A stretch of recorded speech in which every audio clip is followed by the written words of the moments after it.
गरीब आदमी है सर। मैं कितना पैसे इकट्ठे करके अरेंजमेंट करके ऑटो चलाता सर, लेकिन तो सर मैं कितने जावा हूं अपने बच्चे को लेकर।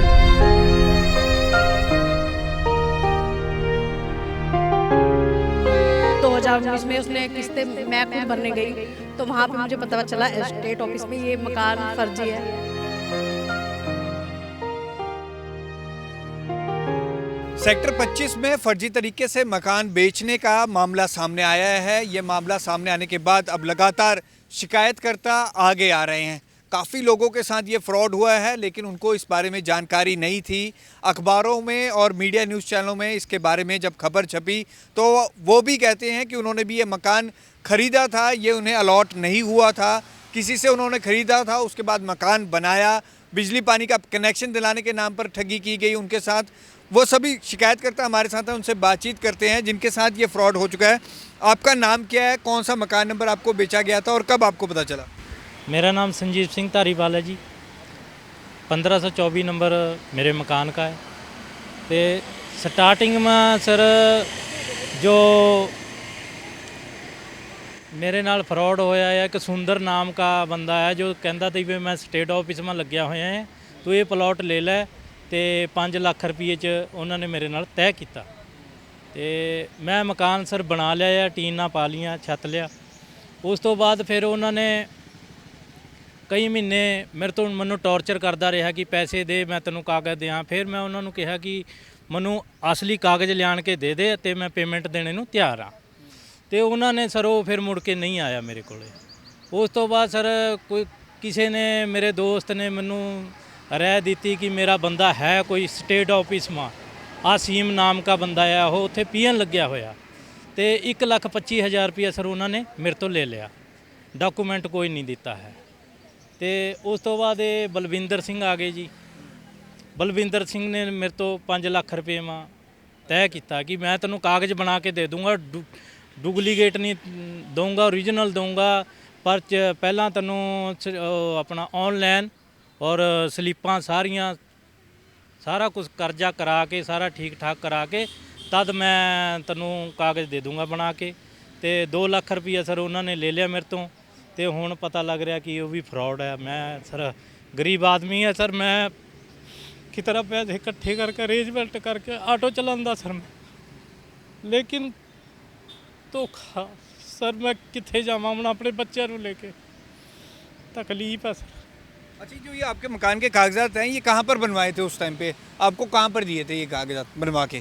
सर मेरे पास कोई कागज़ नहीं है, डुप्लीकेट कागज़ हैं, टुटे पुट्टे जो भी देखता हूँ कहाँ पे बने थे? वो अपने आप ही लिया के दी थी, वो भी फोटो कापी दी थी, 1-2 कागज़ है मेरे पास। तो आप गए उसके बाद, जैसे आपको पता चला, आप बलविंदर के पास गए कि आपने मुझे कौन से कागज़ दिए हैं ये?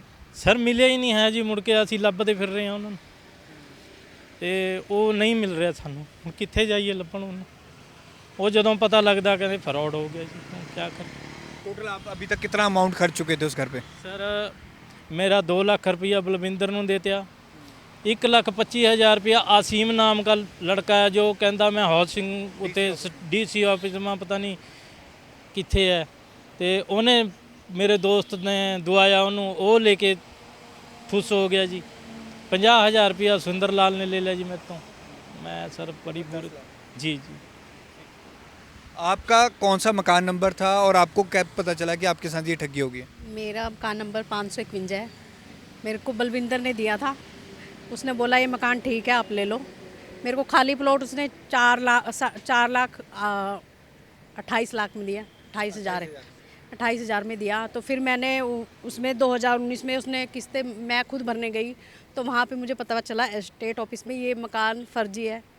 उन्होंने स्लिप लेके मेरे से फाड़ दी, तो उसने बोला इसकी कोई किस्त नहीं भरी जाएगी क्योंकि ये फर्जी है मकान। तो हम फिर उसके पास गए तो वो कहता है ऐसे ही बोल दिया होगा उन्होंने आपको, मैं सारी स्लिप आपको ला के दूँगा दोबारा वापस। तो फिर उसने ला के नहीं दी हमें, फिर हम जाते रहे उसके पास, फिर वो हमारे को मिला ही नहीं दोबारा। तो हम अब इतने पैसे लगा के हमने उसके ऊपर भी बनाया है, 4.5 लाख का ले लिया और उसके ऊपर बना दिया हमने। अब हम क्या करें, हमने 7 लाख ऊपर भी लगा दिया, अब हम कहाँ जाएंगे गरीब लोग बताइए। हमने एक एक पैसा जोड़ के इतनी मेहनत करके उस लिया फिर बनाया उसके ऊपर, अब हम क्या कर सकते हैं। अब बलविंदर के खिलाफ हम कंप्लेंट ही दर्ज कर सकते हैं और कुछ नहीं कर सकते। जब आप 2019 में किस्त जमा कराने गए थे तो आपको अधिकारी ने बता नहीं दिया था इसका तो आपके कोई किस्त जमा ही नहीं हो रही, तो फिर तब क्यों नहीं आप जागे? हम गए फिर बलविंदर के पास सारे इकट्ठे होके, मेरे घर वाले। फिर उसने बोला नहीं वो तो वैसे ही बोल दिया होगा, जिसके पास मैं जाता हूँ जोन से ऑफिसर के पास, वो नहीं था उस टाइम पे वहाँ पे, तो मैं दूसरे वाले ऑफिसर के पास जाऊँगा, उनको कोई गलतफहमी होगी तो मैं उसके पास जाके आपकी किस्त क्लियर करा के लाऊंगा। तो मैंने कहा भैया दिखा लेना, फिर नहीं तो फिर हमें आपको कुछ करना पड़ेगा, कंप्लेंट करानी पड़ेगी आपकी। वो कह रहा है ऐसा कुछ नहीं होएगा, तो मैं करा के लाऊंगा आपको। फिर मैं दोबारा गई उसके पास, फिर वो मिलता ही नहीं था मेरे को। मैं जब भी जाती थी उसके बच्चे ऐसे बोल देते थे घर पे है नहीं, गए हुए कहीं पे। तो फिर ऐसे ही चलता रहा। तो किस्त जमा कराने के नाम पर वो आपसे खुद ही पैसे लेता था, वो कहता मैं खुद ही जमा कराऊंगा और आपको फेक स्लिप दे देता था? वो खुद ही स्लिप कहता था मैं खुद जमा करा के आऊँगा, आपसे लेंगे नहीं। वो कहता मैं खुद ही जमा करा के आऊँगा वहाँ पे।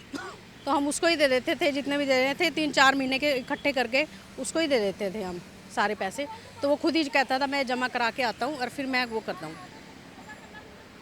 आपने भी वहाँ पर प्लॉट खरीदा था और कितने में आपको ये प्लॉट बेचा गया था? मुझे 3.5 लाख प्लॉट लिया मैंने और 60,000 अलग से दिए किस्तों के। मेरे से जब 2005 में लिया था प्लॉट मैंने, 2020 तक के 22 तक के सब किस्तें दिए मैंने इकट्ठी, 8.5 किस्तों को दिया, अलग से दिया मैंने। तो मेरे 4,10,000 का पड़ गया। ये प्लॉट खाली पड़ा सर, उसको कुछ नहीं बनाया मैंने अब तक। अब वो कहता है विशाल भाई पैसे दूंगा तब जब मकान प्लॉट पर बिकेगा। प्लॉट बिकने वाला तो है नहीं। 2 नंबर पे पता चला मेरे को, अखबार में पड़ा, 2 नंबर पे अखबार में छपा हुआ है। तो मैं मिलने नहीं गया था, उसके पहले नहीं गया था, 2020 में गया, क्या बिकेगा तब दूंगा। और उसने एक पैसा नहीं दिया मेरा, सब पैसा खा चुका सर मेरा। अब मेरे पास कोई पैसा नहीं है। ये दिक्कत पड़ रही है, मेरे पैसे पूछो की बहुत दिक्कत पड़ रही है। मैंने बाबू जी को पैसा देना है, फाइनेंसर का पैसा देना है, ये सब लड़का बीच में मैं दुखी हो गया हर जगह से। अब बताइए मैं क्या कर सकता हूँ। आपने ये प्लॉट कब लिया था और आपको इसके कागज़ भी दिए थे उन्होंने कि प्लॉट आपको मैं बेच रहा हूँ या मैं दिलवा रहा हूँ स्टेट ऑफिस से? सर उसने 2005 के कागज दिया मेरे को। 2016 में मैंने प्लॉट लिया था, 3.5 लाख का प्लॉट लिया था मैंने। कागज सब कागज दिए उसने मेरे को, डुप्लीकेट कागज दिए। जब पुलिस की धमकी देता था तो उसकी भी गाली निकालती मेरे को, माँ बहन गाली निकालती थी कि तेरी माँ की जगह कर दूँगा, भाई की तेरी जगह कर दूँगा, तेरे घर में जाके लड़ाई करूँगा, झगड़ा करूँगा। तो इसलिए सर मैंने कभी केस नहीं किया इसके ऊपर। तो ये शांत बैठा था मैं भी। अब मुझे अब पता चला सब फ्रॉड ही है, अखबार में छप चुका है, तब मैं उठाऊँ सर। मैं चाहता हूँ कि सब इंक्वायरी हो सही तरह, तब पता चलेगा क्या हुआ क्या नहीं हुआ। आपका कौन सा मकान नंबर है और आपको कब पता चला कि ये फ्रॉड हुआ आपके साथ? हमारा मकान नंबर 1203 है। ये मेरी मम्मी के नाम पर था मकान। तो हमें अब जाके पता चला है, जब मकान सेल शुरू होने हुए है तब जाके हमें पता चला है कि उसने पेपर्स डॉक्यूमेंट नकली बना के दिए थे, जो कि उसने वो डॉक्यूमेंट भी वापस ले लिए कि मैं तुम्हें इसके ले जाकर ओरिजिनल डॉक्यूमेंट देने पड़ेंगे, फिर मैं आपको रोड पढ़ाई की पर्ची ला के दूँगा, उसके बाद आपका पानी लगेगा।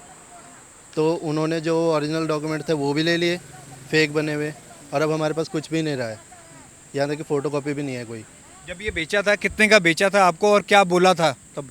ये सर ख़रीदा नहीं था एक्चुअली। हमारी फ़ाइल चंडीगढ़ एडमिनिस्ट्रेशन ने ऑब्जेक्शन लगाकर क्लोज़ कर दी थी, फ़ोटो चेंज होने की वजह से। किसी ने ऊपर फ़ोटो चेंज कर दी थी, तो वो कह रहे थे कि मैं तुम्हारी फ़ाइल ठीक करा के तुम्हें है ना अलॉटमेंट लेटर वगैरह बनवा के दे दूँगा। तो इसके उन्होंने फिर 1,20,000 रुपये लिए थे। अच्छा, सर्वे में पहले ही आपको मकान मिला हुआ था, सिर्फ आपको नाम पे करवाने का चक्कर था? हाँ जी, वो कह रहे थे कि आपका जो ऑब्जेक्शन लगा हुआ है फ़ोटो चेंज का, वो मैं क्लियर करा दूँगा और आपको अलॉटमेंट दिलवा दूँगा। सेक्टर 25 में ये पूरा फर्जीवाड़ा हुआ है। मकान लोगों को खाली स्टेट ऑफिस के जो खाली प्लॉट होते हैं वो प्लॉट बेचने के नाम पर लोगों को दिए गए, फर्जी कागजात दिए गए, उसके बाद ये पूरा लाखों रुपए लोगों से ठगे गए हैं। अब इस मामले में कहीं ना कहीं बहुत ज़्यादा शिकायतकर्ता सामने आ रहे हैं और लगातार कंप्लेंट कर रहे हैं, जिनका कहना है कि उन्होंने अपने जीवन भर की कमाई इस पर लगा दी, लेकिन उनको नहीं पता था। लेकिन जब अखबारों में और मीडिया में अब ये सामने आ रहा है तब उन्हें पता चल रहा है कि उनके साथ भी ये फ्रॉड हुआ है।